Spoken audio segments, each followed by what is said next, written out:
I don't know how you can concede 3 goals but still be man of the match. But I'm not arguing it. I'm not even like trying to take it away from him. He deserves it. I agree. He is the man of the match because I watched that game and I was like, how did this guy concede 3 goals? What a performance from Jan Sommer. To think Inter Milan just signed him for about 6 million after letting go of Andre Onana, who at the time was like, one of the best goalkeepers in the world. And then, how did they just replace him with Jan Sommer? Jan Sommer's not the youngest also. I think he's about 36 years old. And now has helped Inter go into their 2nd Champions League final in the last 3 years. What a performance, Jan Sommer.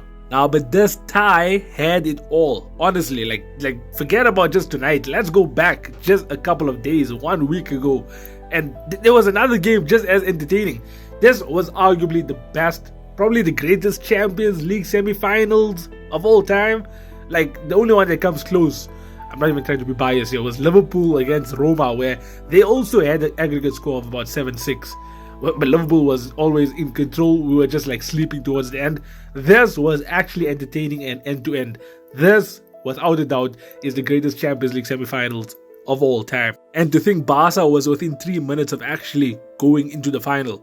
I don't understand it. Why was Hansi Flick still playing his high line? That's how Acerbi, I think that's how you pronounce his name. That's how he basically scored that goal right at the end, man.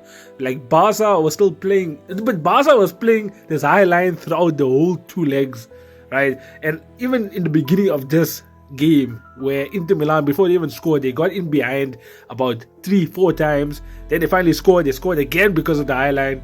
Barca finally managed to get themselves back into the game, keeping the high line throughout the entire game, where they just needed to sit back once they took the lead. And that's where they fell short, in my opinion. Game management. But just take a look at that. Like, look at the sequence of events.